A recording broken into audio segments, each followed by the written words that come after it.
अस्सलाम वालेकुम। नमस्ते, आदाब, सत श्री अकाल और हेलो। आई होप आप लोग ठीक ठाक हैं, मज़े में, खुश हैं। तो यार आजकल वैसे तो हमेशा ही प्रभास जो हैं छाए हुए रहते हैं, लेकिन कल्कि के बाद तो ज़रा ज़्यादा छाए हुए हैं। और मूवी ने इतना अच्छा काम किया है, 1000 करोड़ प्लस, अब तक तो पता नहीं कितने करोड़ हो गए होंगे, खैर 1100 भी क्रॉस कर गई थी।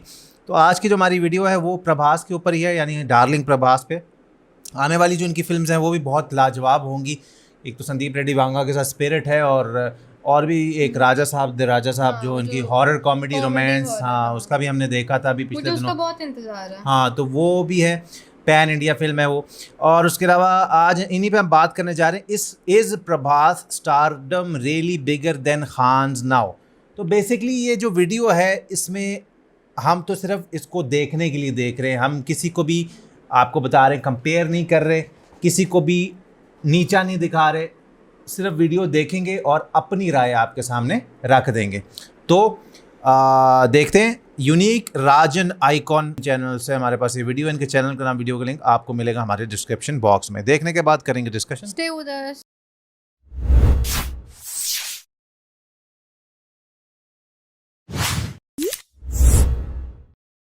स्टारडम, ये वर्ड सुनते ही हमारे दिमाग में ये कुछ पिक्चर्स आ जाती हैं। But after Baahubali Prabhas is something else. Prabhas को लोग खान से कंपेयर करने लगे। जगह जगह इंटरव्यूज में खान को लेके प्रभास से सवाल पूछे जाने लगे। Are you all set to give a tough competition to the Khans here? वो है ना Sahu. Can I leave? Fan जब हेरीमेट सेजल, जीरो जैसी मूवीज देने के बाद SRK को लोगों ने फिनिश बोल दिया। दबंग 3, रेस 3, राधे जैसी मूवीज देने के बाद सलमान खान को लोगों ने फिनिश तो नहीं बोला, लेकिन हाँ उनके स्टारडम में एक कमी जरूर आई। ईद 2023 पे उनकी फिल्म रिलीज होती है किसी का भाई किसी की जान, जो कि 15 करोड़ रुपए की ओपनिंग लेती है। और सलमान खान के ईद के रिकॉर्ड को देखते हुए ये नंबर बहुत ही ज्यादा बेकार था। बट प्रभास साहो, आदि पुरुष, राधे श्याम जैसी डिजास्टर मूवी देने के बाद उनकी नेक्स्ट मूवी सलार 178 करोड़ रुपए की ओपनिंग लेती है और रिसेंटली कल्कि ने 191 करोड़ रुपए की ओपनिंग ली है। प्रभास के स्टारडम पे उनकी फ्लॉप्स का असर ही नहीं हो रहा। SRK को कमबैक करने के लिए 5 साल का गैप लेना पड़ा और अपना एक कमबैक प्लान करना पड़ा। सलमान खान को भी किसी का भाई किसी की जान और टाइगर 3 के फेलियर के बाद अपना एक कमबैक प्लान करना पड़ा। बट प्रभास को कमबैक करने के लिए कुछ नहीं करना पड़ा, बस उनको अपनी अगली फिल्म सलार रिलीज करनी थी और उनका कमबैक हो गया। ऐसा क्या है प्रभास के स्टारडम पे कि उनके स्टारडम पे उनकी फ्लॉप्स का असर ही नहीं पड़ता? आखिर ऐसा बुलेट प्रूफ स्टारडम प्रभास ने कैसे बनाया? और हाँ, क्या प्रभास का स्टारडम खान से भी ज्यादा बड़ा है?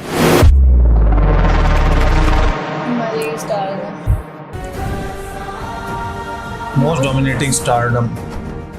बाहुबली से पहले तेलुगु लैंग्वेज के बाहर प्रभास को कोई नहीं जानता था। बट आफ्टर बाहुबली ऐसा कोई स्टेट नहीं है जो प्रभास को ना जानता हो। अचानक से प्रभास का स्टारडम इतना ज्यादा बढ़ गया कि उनका कंपैरिजन तीनों खान से किया जाने लगा। ये अपने आप में ही बहुत बड़ी अचीवमेंट है कि आपका कंपैरिजन खान से किया जा रहा है। वहीं दूसरी तरफ प्रभास के जो हेटर्स थे उनका ये कहना था कि प्रभास एक लॉटरी में निकले हुए स्टार है, क्योंकि उनके बाद उन्होंने बैक टू बैक फ्लॉप दे दी। अब प्रभास लॉटरी में निकले हुए स्टार है, ये कहना तो उनके हेटर्स का। अब इस बात में कितनी सच्चाई है वो मैं आपको बताता हूँ। प्रभास ने जिस लेवल का रिस्क लिया था और जिस लेवल की मेहनत की थी उसके बारे में कोई दूसरा एक्टर सोच भी नहीं सकता। 2011 में राजा मौली प्रभास के पास जाते हैं, 100 करोड़ रुपए का चेक देते हैं और बाहुबली की स्क्रिप्ट देते हैं और साथ ही ये बोलते हैं कि मुझे 5 साल का समय चाहिए। 5 साल भाई, मतलब ये जो डिसीजन था ना प्रभास की लाइफ का सबसे बड़ा डिसीजन था, क्योंकि सिर्फ एक प्रोजेक्ट के लिए 5 साल दे देना ये बहुत बड़ा नंबर होता है। अक्षय कुमार जैसे एक्टर अपनी फिल्मों के लिए 40 से 50 दिन देते हैं। रणबीर कपूर, शाहरुख खान जैसे एक्टर अपनी फिल्मों के लिए 100 से 150 दिन देते हैं। लेकिन प्रभास ने यहाँ पे बाहुबली के लिए 5 साल का समय दिया, लगभग 1700-1800 दिन दिए भाई। कोई दूसरा एक्टर होता तो वो मना करने से पहले 1 सेकंड भी नहीं सोचता, लेकिन प्रभास ने इस प्रोजेक्ट के लिए हाँ कर दिया। अब इसके पीछे प्रभास अपने 2 कारण बताते हैं। पहला, उन्होंने ये बताया कि मैं राजा मौली को पिछले 10 सालों से जानता हूँ और मैं जानता हूँ कि वो कितने बड़े और कितने टैलेंटेड डायरेक्टर हैं। और दूसरी वजह ये है कि Baahubali once in a lifetime movie है, अपने इंडियन इतिहास की सबसे बड़ी मूवी बनने वाली थी ये। तो मुझे लगा कि इस मूवी के लिए राजा मौली जितना समय मुझसे मांग रहे हैं उतना समय मुझे इनको देना चाहिए। बहुत बड़ी मूवी I थी। know him for almost like 10 years and he's a very big director. That is one very important point. The second point is like he's one of the biggest project in the country. और इस 5 साल की कड़ी मेहनत और risk के बाद इसका रिवॉर्ड राजा मौली और प्रभास दोनों को मिला। Rajamouli become India's number 1 film maker and Prabhas become India's first pan India superstar. Box office. अब एक स्टार का स्टारडम पता कैसे चलता है? बॉक्स ऑफिस उसके में बॉक्स पैसा ऑफिस कमाती है कलेक्शन से, कि उसकी फ्लॉप फिल्में कितना ज्यादा Box पैसा office में कमा कितनी रही कमाई है, हुई। उसकी हिट फिल्में कितना ज्यादा पैसा कमा रही है, उसकी ओपनिंग कितनी बड़ी हो रही है, इससे स्टार का स्टारडम पता चलता है। तो यहाँ पे हम बॉक्स ऑफिस का सहारा लेंगे। 3 राउंड में इस चीज को हम देखेंगे। आमिर खान की एक भी फिल्म ने 100 करोड़ से ऊपर की ओपनिंग नहीं ली है। सलमान खान की भी एक भी फिल्म ने 100 करोड़ से ऊपर की ओपनिंग नहीं ली है। शाहरुख खान की 2 फिल्मों ने 100 करोड़ से ऊपर की ओपनिंग ली है और प्रभास की 5 फिल्मों ने 100 करोड़ से ऊपर की ओपनिंग ली है, जिसमें से एक 200 करोड़ है और 2 150 करोड़ है। और स्टारडम का पता ऐसे ही चलता है कि आपको डे 1 पे कितने बंदे देखने के लिए आ रहे हैं, क्योंकि डे 1 का जो कलेक्शन होता है वो मेजरली स्टारडम की वजह से ही आता है। और यहाँ पे आप लोग डिफरेंस साफ देख सकते हो प्रभास के और खान के बीच में। Highest India net collection, Aamir Khan की लास्ट 5 फिल्मों का India net collection, Salman Khan की लास्ट 5 फिल्मों का India net collection, Shahrukh Khan की और प्रभास की। आमिर खान की फिल्मों ने 1358 करोड़ रुपए कमाए, सलमान खान की फिल्मों ने 1474 करोड़ कमाए, एसआरके की फिल्मों ने 1844 करोड़ कमाए और प्रभास की फिल्मों ने 2476 करोड़ कमाए। और अभी भी कल की बहुत तेजी से बॉक्स ऑफिस पे चल रही है। Highest grossing movie in a world wide, Aamir Khan की लास्ट 5 फिल्मों का world wide collection, Salman Khan की लास्ट 5 फिल्मों का world wide collection, Shahrukh Khan की और प्रभास की। आमिर खान की फिल्मों ने 4735 करोड़ का कलेक्शन किया, सलमान खान की फिल्मों ने 3008 करोड़ का कलेक्शन किया, शाहरुख खान की मूवीज ने 3470 करोड़ का कलेक्शन किया और प्रभास की मूवीज ने 3906 करोड़ का कलेक्शन। फाइनली अब जाके कोई खान प्रभास के ऊपर आया है। वो भी ज्यादा टाइम तक ऊपर नहीं रह पाएगा, क्योंकि रिसेंटली उनकी कल की जो रिलीज हुई है वो बॉक्स ऑफिस पे अंधाधुंध चल रही है भाई। प्रभास के बॉक्स ऑफिस नंबर इतने ज्यादा इंसेन हैं कि बाकी के एक्टर्स तो इसको सोच सोच के भी घबराते कि कोई एक्टर 100 करोड़ की, 150 करोड़ की, 200 करोड़ की ओपनिंग कैसे ले सकता है, वो भी इंडिया में। लेकिन प्रभास ने सपने को एकदम चाय मट्ठी की तरह ले रहे हैं। उनकी हर फिल्म भाई 100-150 करोड़ की ओपन होती है। पूरे इंडियन इतिहास में सिर्फ 12 ही ऐसी फिल्में हैं जिन्होंने 100 करोड़ से ऊपर का ओपन किया है और इसमें से 5 फिल्में तो सिर्फ प्रभास की है भाई। प्रभास खान को ही नहीं है, पूरे भाई इंडियन सिनेमा के बॉक्स ऑफिस को एक तरफा डोमिनेट कर रहे हैं। आखिर प्रभास की मूवीज इतना बड़ा ओपन क्यों करती है, इसको हम अपने अगले चैप्टर में समझेंगे। प्रभास की फिल्मों का इतना बड़ा ओपन करने का रीजन प्रभास है, तो फिर राधे श्याम ने 66 करोड़ की ओपनिंग क्यों ली, उसने 100 करोड़ की ओपनिंग क्यों नहीं ली? प्रभास की फिल्मों का इतना बड़ा ओपन करने के कुछ अलग रीजंस हैं। ये कुछ 4 पॉइंट्स में मैं आपको समझाना चाहूंगा।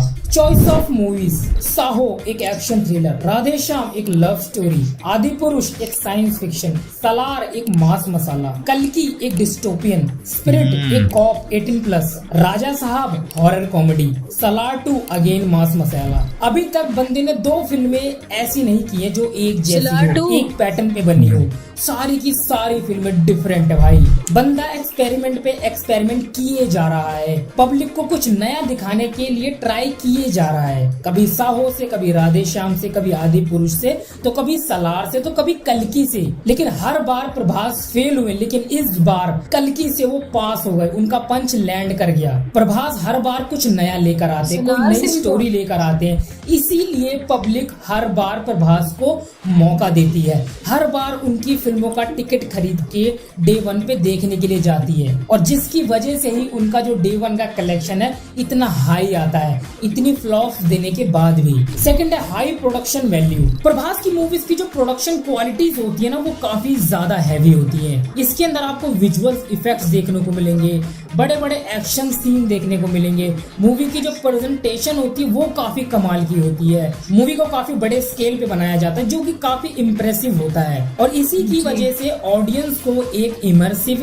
एक्सपीरियंस मिलता है जो बॉक्स ऑफिस कलेक्शन को भी बूस्ट करता है। आप इमेजिन करके देखो, अगर आदि पुरुष, जो कि अभी तो इंडियन इतिहास की सबसे गंदी मूवी है, अगर वो मूवी एक अच्छी मूवी बन जाती तो उसका कलेक्शन क्या होता। आप लोग सोच भी नहीं सकते आदि पुरुष मूवी उतना बड़ा नंबर अचीव करके दिखाती। आप रिसेंटली जो कल की रिलीज हुई है इसको ही देख लो ना भाई, अभी इसको रिलीज हुए सिर्फ 9 दिन हुए और इसने 700 करोड़ रुपए कमा लिए हैं। तो प्रभास की मूवीज की जो वैल्यू होती है वो ये होती है। प्रभास की सारी मूवीज जितनी भी बनती हैं सबका पोटेंशियल 1000 करोड़ से ऊपर का ही होता है। थर्ड रीजन है प्रभास की पैन इंडिया अपील। बाहुबली के बाद प्रभास ऑल ओवर वर्ल्ड में काफी ज्यादा फेमस हो गए, और जब मैं प्रभास के स्टारडम को एनालाइज कर रहा था तब मैंने एक चीज नोटिस करी कि प्रभास की मूवीज का जो 80 से 90% जो कलेक्शन है वो सिर्फ 2 लैंग्वेज से आता है। साहो ने 310 करोड़ का कलेक्शन किया था, जिसमें से हिंदी से 145 करोड़ और तेलुगु से 152 करोड़ का। आदि पुरुष ने 288 करोड़ का कलेक्शन किया, हिंदी से 147 करोड़ और तेलुगु से 133 करोड़। सालार ने 406 करोड़ का कलेक्शन किया है, जिसमें से हिंदी से 152 करोड़ और तेलुगु से 218 करोड़। प्रभास को हिंदी लैंग्वेज का एडवांटेज मिलता है, जिसकी वजह से वो बॉक्स ऑफिस में इतना बड़ा फर्क पैदा कर देते हैं। खान्स की मूवीज को हिंदी लैंग्वेज और ओवरसीज में देखा जाता है, लेकिन प्रभास की मूवीज को तेलुगु में देखा जाता है, ओवरसीज में देखा जाता है, उसके साथ साथ हिंदी में भी काफी बड़ी मात्रा में देखा जाता है। मतलब यही लगा लो कि जितना प्रभास की फैन फॉलोइंग तेलुगु में है उतनी ही फैन फॉलोइंग हिंदी में है। फोर्थ है मार्केटिंग और प्रमोशन। प्रभास की मूवीज की जब अनाउंसमेंट होती है ना, तब से लेके जब तक मूवी रिलीज नहीं हो जाती तब तक मूवी की हाइप रहती है। प्रभास की मूवीज की जो मेकर्स होते हैं वो लगभग 100 से 150 रुपए सिर्फ मूवी की प्रमोशन पे खर्च करते हैं, क्योंकि वो अच्छी तरीके से जानते हैं कि प्रभास का स्टारडम तो है ही, अगर हमने इस मूवी को एकदम अच्छे तरीके से फैला दिया पूरे वर्ल्ड में तो ये मूवी और भी ज्यादा कलेक्शन करेगी। प्रभास की टीम पूरे सोशल मीडिया पे फैल जाती है और मूवी को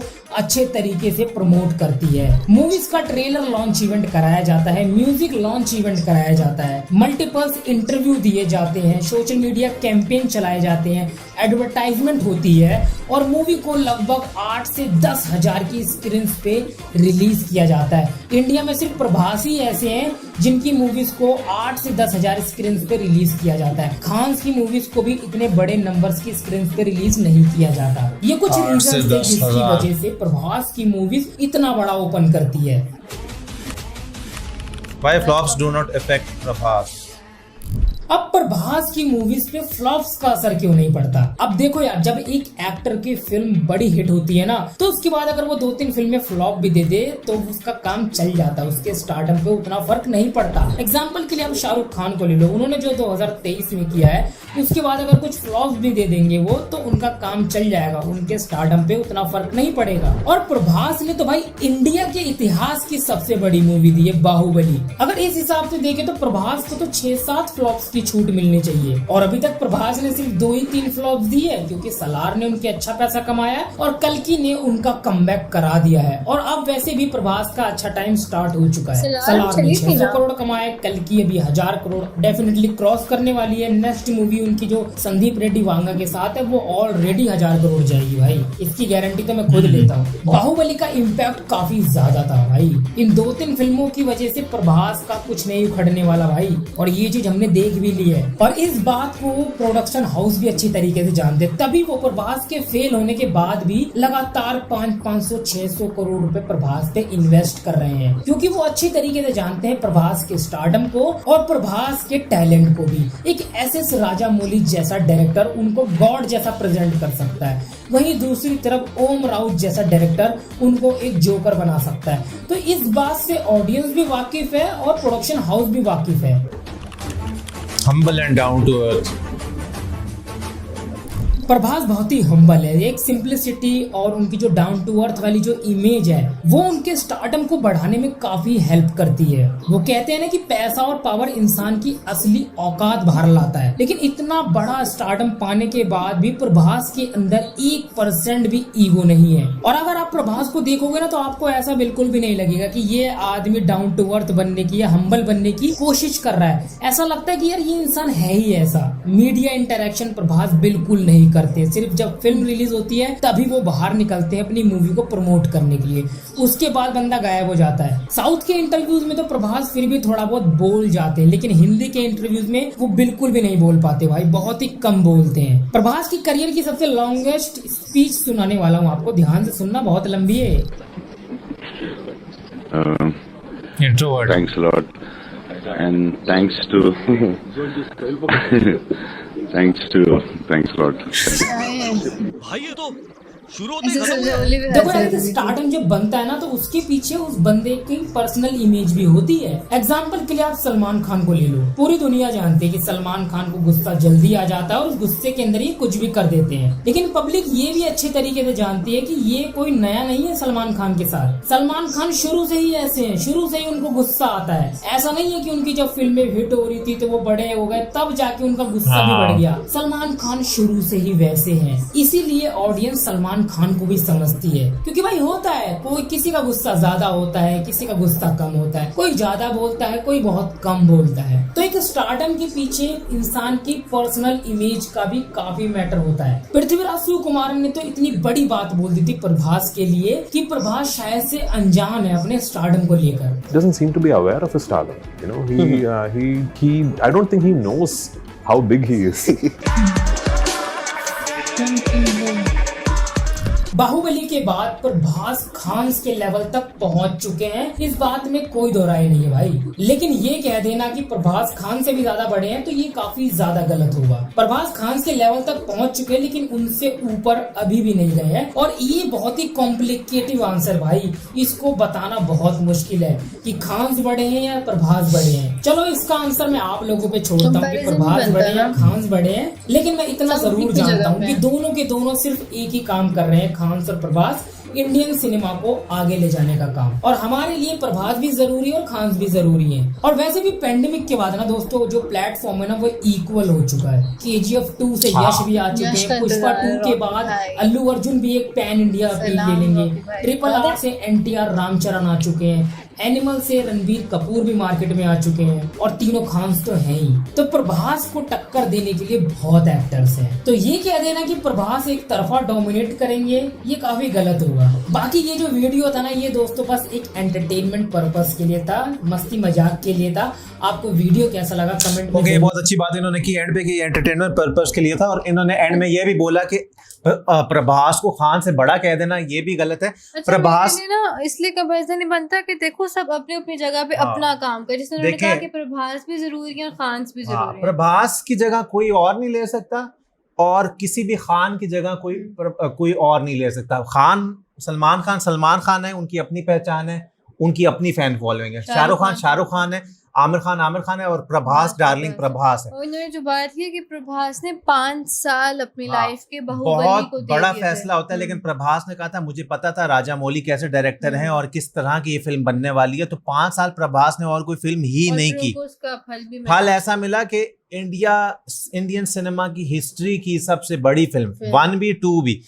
और अब तो जाहिर सी बात है उनकी 1-2 फ्लॉप्स आ गई, लेकिन वो उन्होंने कमबैक कर लिया कल्कि के साथ ही, तो उनको कमबैक तो सलार के साथ भी हो गया था। उनको फर्क ही नहीं पड़ता क्योंकि वो अपनी मेहनत करते जाते हैं। जो एक और मूवी आ रही है स्पिरिट, और ये भाई भी गए थे, मैं गारंटी देता हूँ ये और ज्यादा संदीप रेड्डी वांगा के साथ। वो जो कॉमेडी हॉरर आ रही है, हाँ राजा सा। अच्छा दूसरी बार मुझे की बड़ी वो हंसी आई थी, बहुत शाय है, वो कहते हैं इंट्रोवर्ट या शाय भी हैं, कि उनकी लाइफ की सबसे बड़ी स्पीच बस थैंक यू। अभी जैसे राजामौली भी हंस रहे हैं। हर बंदा नहीं होता। अब आपको लगता है मैं बोलता हूँ यहाँ पे ना, मैं भी इंट्रोवर्ट हूँ, लेकिन इधर वीडियो पे आके अगर चुप बैठा रहूंगा तो फिर काम नहीं। प्रभास भी इंट्रोवर्ट हैं, शाय हैं, लेकिन मूवीज में काम करते हैं, तो वो करना पड़ता है आपको। और इन्होंने बड़ी अच्छी बात की कि प्रभास किस तरह से ऑडियंस को एंटरटेन कर रहे हैं। एक फिल्म अगर इनकी एक्शन आ रही है तो दूसरी लव स्टोरी आ रही है, तीसरी साइंस फिक्शन आ रही है, तो ये एक्सपेरिमेंट करते हैं।